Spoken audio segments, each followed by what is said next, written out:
Es gibt viele Dinge in unserer Welt, die uns in wahren Schrecken versetzen können.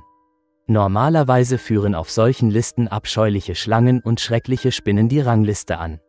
Sollten Sie diese Ängste nicht teilen, werden Sie mit Interesse erfahren, dass es in den Ozeanen viele Dinge gibt, die Ihnen einen Schauer über den Rücken jagen und ahnungslose Taucher zu Tode erschrecken können. Ebenso furchteinflößend ist die Tatsache, dass 95% der weltweiten Ozeane noch unerforscht sind. Experten können nur vermuten, was sich in ihren Tiefen verbirgt. Offensichtlich stammt dieses Ding von dort. Nach einem starken Sturm, der den Meeresboden des Atlantiks aufgewühlt hatte, spülten die Wellen einen seltsamen Gegenstand an den Strand von North Carolina, den der Urlauber Danny Blunt später entdeckte. Er überzeugte sich dadurch, dass schreckliche Meeresmonster mehr als real sind. Oder zumindest war das Wesen real, bis es starb.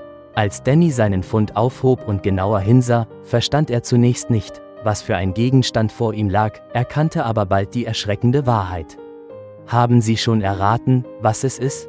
Vor Millionen Jahren bevölkerten tatsächlich echte Tiefenmeermonster unsere Erde.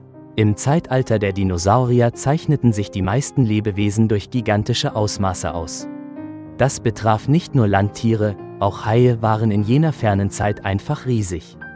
Weiße Haie, die heute die ozeanischen Tiefen bewohnen und deren Größe normalerweise 6–5 Meter Länge erreicht, sind nur Kaulquappen im Vergleich zu den prähistorischen Megalodons, die in den uralten Gewässern lebten. Diese Kreaturen waren die größten Haie, die jemals die Erde bevölkerten, und erreichten eine Länge von fast 20 Metern. Heute kann ein Hai mit Vergnügen an ihrem Bein knabbern und seinen Hunger stillen. Ein Megalodon hingegen würde sie als einen in seinen Zähnen feststeckenden Nahrungsbrocken betrachten. Für diese Meeresriesen wären sie wahrscheinlich nicht einmal eine leichte Zwischenmahlzeit. Die Größe der Megalodon-Zähne ist ein deutlicher Beweis dafür, wie riesig ihre Mäuler waren. Danny hatte das Glück, am Strand ein perfektes Exemplar zu entdecken. Der 15 cm lange Zahn, den er fand, gehörte einst einem erwachsenen Hai. Dieser erstaunliche Fund passte kaum in seine Hand. Ich hatte das Gefühl, als hätte ich im Lotto gewonnen oder so etwas Ähnliches. Ich war wahrscheinlich der Erste, der den Zahn berührte, nachdem er aus dem Maul gefallen war, erzählte Danny. Wissenschaftler rätseln immer noch, warum diese Meeresräuber ausgestorben sind.